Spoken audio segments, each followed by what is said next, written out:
말씀의 제목을 주여 치유하게 하소서라고 하는 말씀의 제목을 삼았습니다.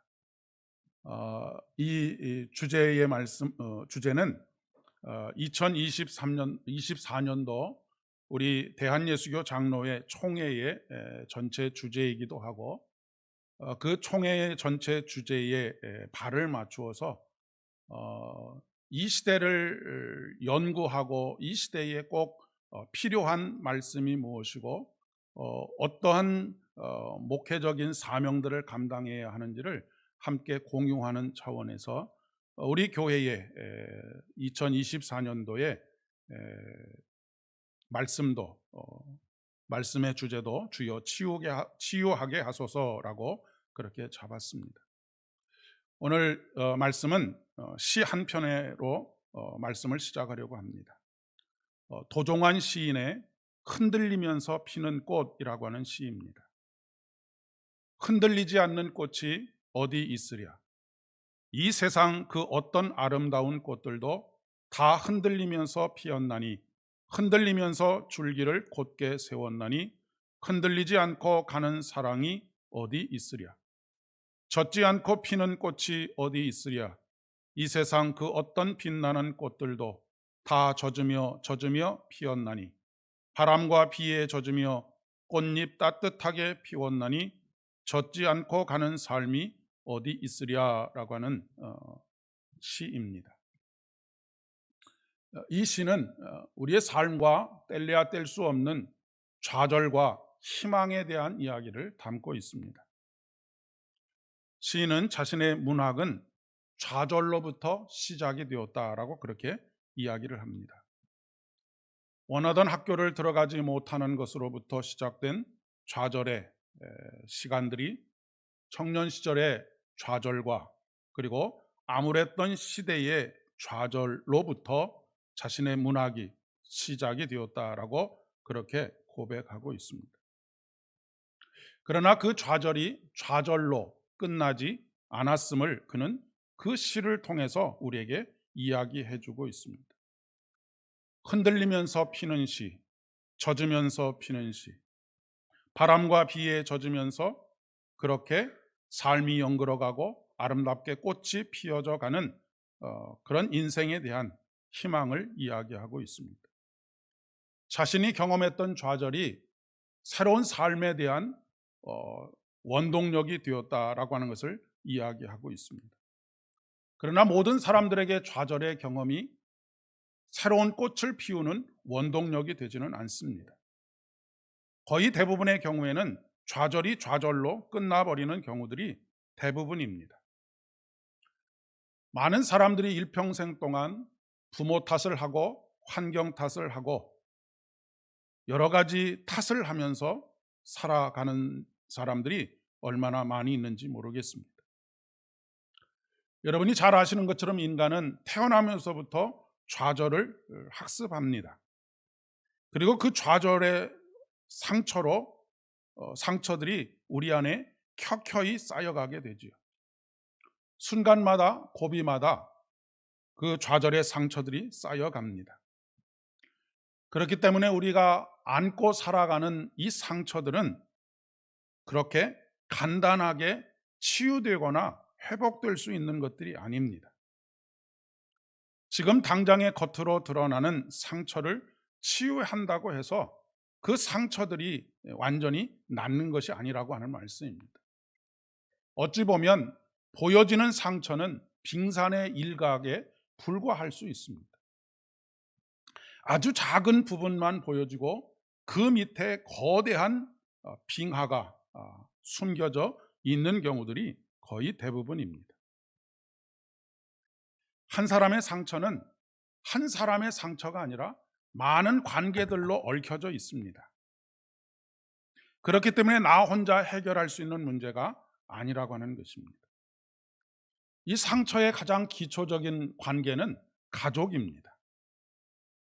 태어나서 가장 먼저 맺어지는 관계가 가족이기 때문에 그렇습니다. 특히 부모와의 관계가 상처의 출발입니다. 그 부모는 또 그들의 부모와의 관계가 얽혀 있습니다. 우리가 보통은 가족 관계도를 만들지 않습니까? 가족 관계도를 만드는데 이것은 혈연으로 맺어진 가족 관계이지만 가족의 관계들 속에는 단순히 혈연으로만 맺어진 관계가 아니라 감정으로 맺어진 관계들이 있습니다. 그 관계들이 복잡 미묘하게 얽혀져 있는 것입니다. 학교에서 아이들을 상담할 때도 아동만 놓고 상담을 하게 되면 전혀 문제 해결이 되지 않습니다. 가족 상담이 필수적인 이유가 바로 여기 있는 것이죠. 특히 여기서 가장 중요한 핵심이 원가족이라고 하는 것입니다. 그러니까 결혼을 하기 전에 맺었던 부모와의 관계, 자신의 부모와 맺은 이 원가족으로서의 관계가 모든 것을 출발이고 모든 것을 풀어내는 시발점이 된다라고 하는 것을 이야기하고 있습니다. 우리 믿음의 여정도 크게 다르지 않습니다. 사실 우리가 믿음의 문제로 다툼이 생기는 경우들은 거의 없습니다. 믿음의 문제로 다툼이 생기는 것이 아니라 관계의 어려움 때문에 다툼이 생깁니다. 원가족의 문제가 바로 여기에 존재하고 있는 것이죠. 인간의 원가족은 누구입니까? 인간의 원가족은 아담과 하와입니다. 아담과 하와로부터 얽혀진 그 관계가 가인과 아벨의 삶을 결정하게 되었습니다. 그리고 그 관계가 인류의 역사를 통해서 오늘 우리들에게까지 오게 되었다라고 하는 것을 우리는 알아야 하는 것이죠. 가인이 아벨을 죽이는 끔찍한 사건도 바로 여기서부터 비롯이 됩니다. 우리가 예수님을 믿는다고 해서 갑자기 엄청난 변화를 경험하는 것은 아닙니다. 그렇기 때문에 끊임없는 상담이 필요한 것이죠. 그 끊임없는 상담, 계속해서 이야기하는 것이 바로 기도의 한 기능이기도 합니다. 사실 우리는 문제를 놓고 기도하지만 정말로 우리가 해결받아야 할 것은 그 문제를 대하는 나를 치유하는 과정들이 필요하다라고 하는 그런 말씀입니다. 나 스스로를 치유하지 않고 문제만 해결하게 되면 문제는 해결될지 몰라도 그 문제를 끌어안고 있는 나는 여전히 고통 속에 살아갈 수밖에 없습니다. 이스라엘 백성들이 출애굽을 하게 되었습니다. 여러분이 잘 아시는 것처럼 출애굽은 구원의 예표를 우리에게 보여주시는 것입니다. 노예의 삶에서 하나님의 백성으로 하나님의 자녀로서의 신분의 변화를 의미하는 것이죠. 그러나 신분의 변화가 있었음에도 불구하고 그들이 가지고 있었던 노예로서의 근성은 변하지 않았습니다. 노예로서의 삶은 단 한 번도 다른 사람과 인격적인 관계를 맺어본 경험이 없는 그런 상황인 것이죠. 그래서 노예의 삶이라고 하는 것은 절대적인 권위, 강압적인 권위, 공포 정치 이런 것들에만 자기 자신을 억누르고 순종하는 척합니다. 많은 경우에 우리가 신앙생활을 하면서 하나님의 말씀에 순종하는 것이 하나님을 사랑하기 때문에 그분의 은혜가 너무나 크기 때문에 순종하는 것이 아닙니다. 많은 경우 하나님이 두렵기 때문에 순종하는 것입니다. 공포스럽기 때문에 순종하는 것입니다. 이것이 우리가 과거에 가지고 있었던 죄악의 모습이라고 하는 것입니다. 이스라엘 백성들도 하나님께 순종하는 것이 예전에 가지고 있었던 애굽에서의 바로 왕의 폭정과 공포 정치 그런 것에 순종하는 것과 같은 순종을 하였던 것이죠. 그런데 더 이상 하나님은 공포를 조장하거나 두려움을 조장하는 하나님이 아니십니다. 하나님은 한없는 은혜를 베풀어 주시는 하나님이시고 하나님은 사랑으로 우리를 매일매일 새롭게 하시는 하나님이십니다. 그러다 보니까 이 이스라엘 백성들이 애굽 땅에 사는 동안에는 겉으로라고도 순종하는 척이라도 했는데 하나님과 함께 걷는 믿음의 여정 속에서는 자기들의 감정들을 가감없이 드러내는 그런 일들을 벌이게 되는 것이죠. 우리들이 하나님을 은혜의 하나님으로, 사랑의 하나님으로 경험해야 하는 이유가 바로 여기 있습니다. 그리고 우리의 관계가 하나님을 두려우신 하나님으로, 하나님께서 그렇다고 해서 모든 것을 다 용서하시는, 오냐오냐만 하시는 하나님은 아니시지만 우리가 기본적으로 그분과 맺어야 할 관계는 사랑의 관계라고 하는 것을 꼭 기억해야 합니다. 제가 오전에도 종말에 대한 이야기를 했는데, 그동안 우리는 종말에 대한 이야기를 들으면서 늘 어떤 마음으로 그 말씀을 들어왔느냐면 두려움과 공포로만 들어왔습니다. 그래서 그 두려움과 공포 속에서 내가 어떻게든 하나님의 눈을 피해서, 하나님 앞에 있을 때에는 하나님 앞에 순종하지만 하나님의 눈을 피해서는 내 마음대로 살고자 하는 그런 욕망들로 사로잡혀서 살게 되었다라고 하는 것입니다. 그러나 사랑하는 관계가 되면 그렇지 않습니다. 보고 있든지 보고 있지 않든지 우리는 그분을 온전하게 사랑하고 마음을 다하고 뜻을 다하고 힘을 다하여서 그분을 사랑하는 삶을 살게 되는 것입니다.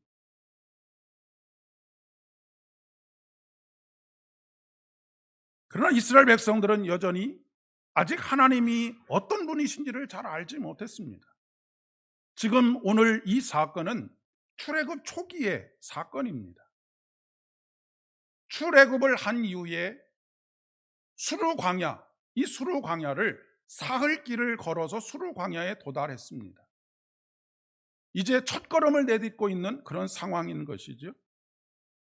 그런 상황에서 이스라엘 민족들은 첫 번째 난관에 봉착하게 됩니다. 3일 길을 걸어오면서 가지고 나왔던 모든 물을 다 소비하게 되었기 때문에 그렇습니다. 우리는 상상할 수 없지만 가지고 나온 물은 사람만 먹는 물이 아닙니다. 사람보다 우선 챙기는 것이 짐승들을 물을 먹이는 것입니다.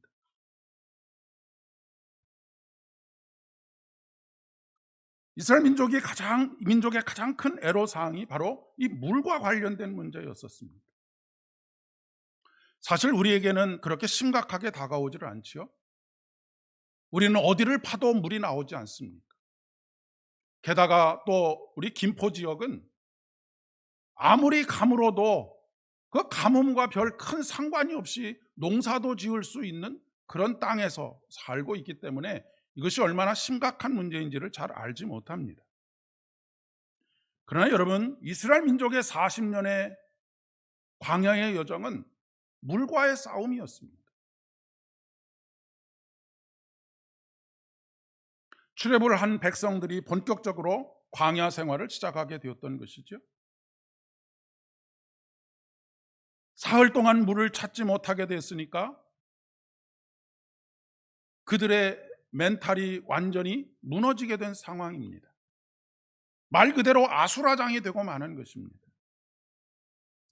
그래서 천신만고 끝에 오아시스를 찾았는데 그 오아시스가 마라입니다. 그런데 찾은 그 오아시스가 쓴 물, 갈증으로 목마름 가운데 있는 그들에게 그 물은 정말로 쓴 물로 다가왔었던 것 같습니다.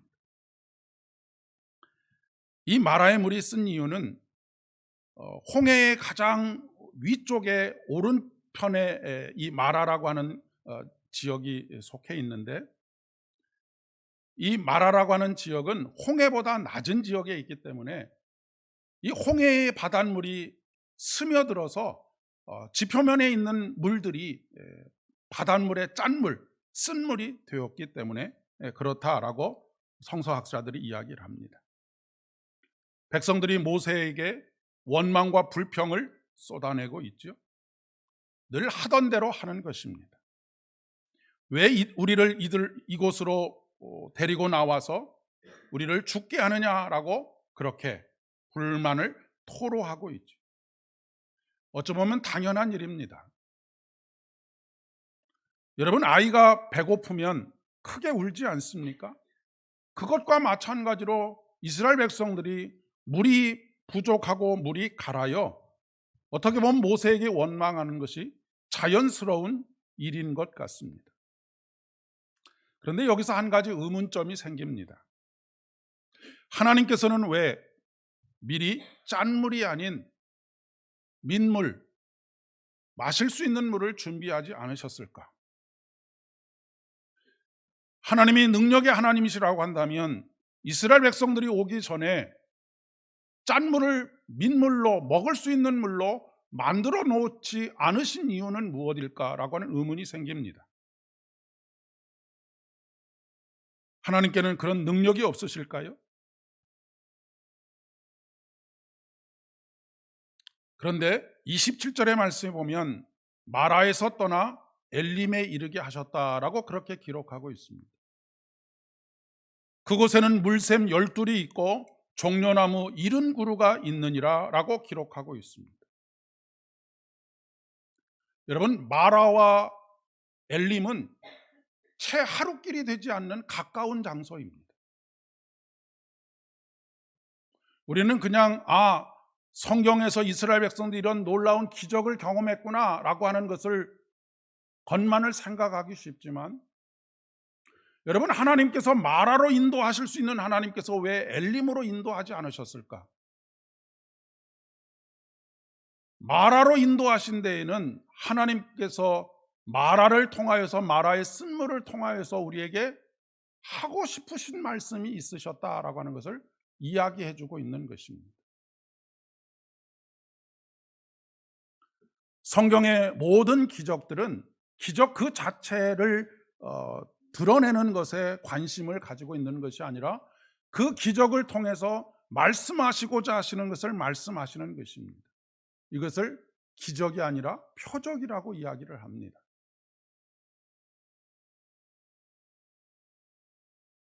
우리는 날마다 하나님 앞에 기도할 때 이렇게 기도합니다.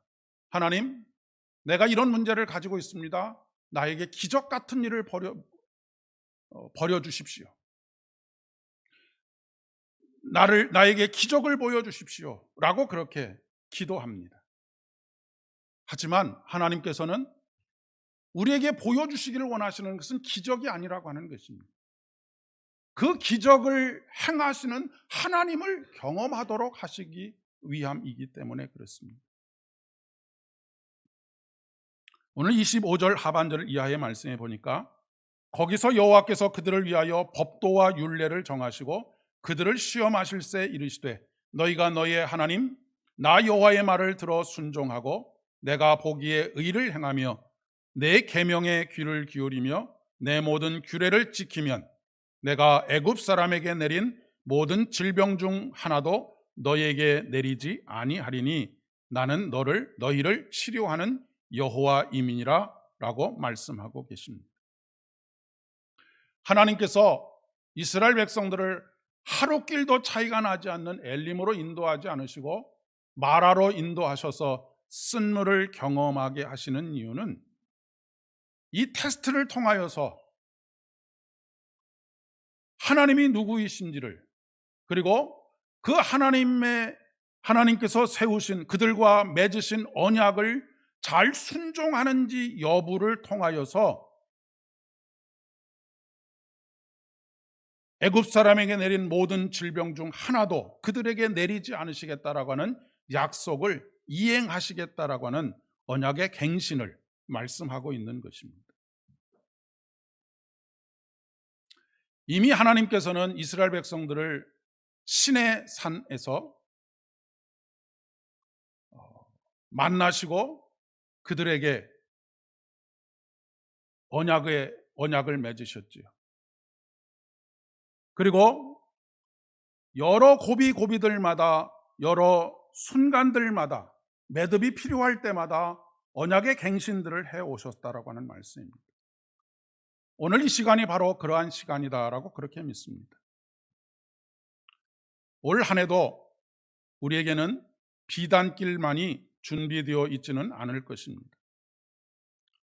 저는 그저 이 시간을 통해서 복 많이 받으십시오, 새해에는 꽃길만 걸으십시오, 부자 되십시오라고 같은 허망한 이야기들을 하기를 원하지 않습니다. 여러분, 언젠가도 말씀드렸지만 꽃길만 걸으십시오라고 하는 말은, 꽃길은 결코 아스팔트가 아닙니다. 큰 대로가 아닙니다. 꽃길은 흙길이고 또 돌이 있는 그런 길이 바로 꽃길입니다. 꽃길을 걷는다는 것은, 그리고 그 꽃의 아름다움을 향유할 수 있다라고 하는 것은 결코 아스팔트와 같은 대로를 달려서 경험할 수 있는 것이 아닙니다. 우리가 예수님을 믿는다고 해서 문제가 저절로 피해가지 않습니다.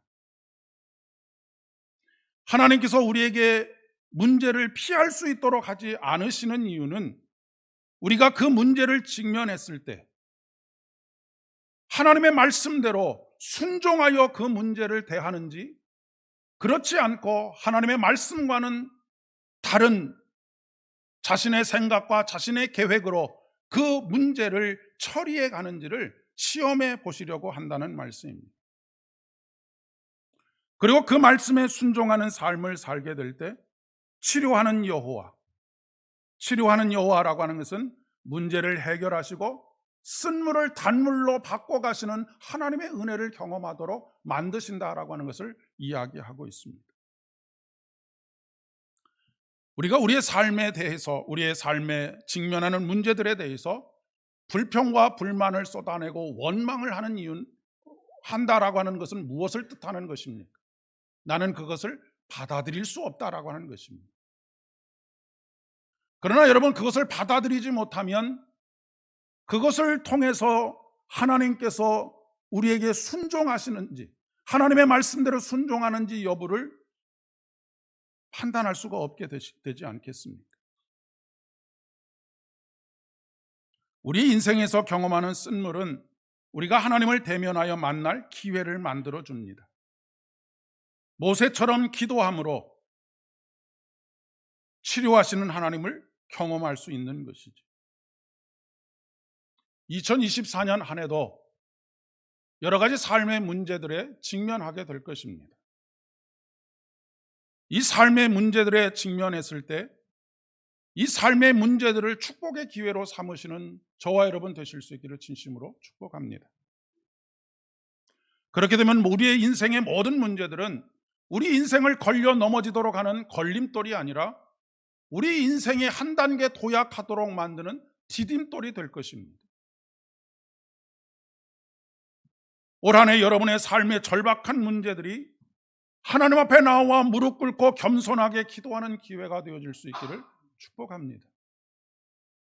그래서 2023년도보다는 2024년도 한 해가 더욱 믿음으로 성장해가고 믿음으로 도약하며 여러분의 삶이 더욱 믿음으로 견고하게 세워지는 복된 한 해가 되실 수 있기를 진심으로 축복합니다. 기도하겠습니다.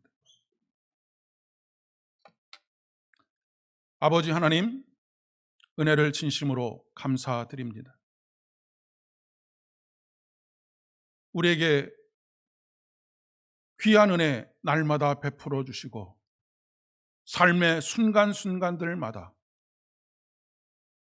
우리로 하여금 하나님의 말씀에 순종하는지 그렇지 않은지를 보시는 하나님이신 것을 오늘 말씀을 통하여 깨닫게 하여 주시오니 진심으로 감사를 드립니다. 2024년도에도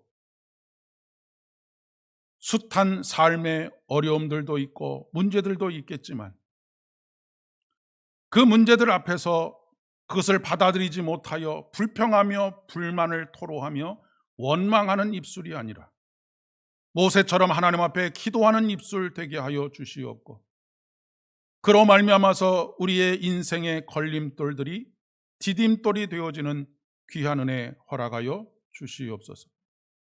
모든 말씀 예수님의 이름으로 간절히 기도드립니다. 아멘.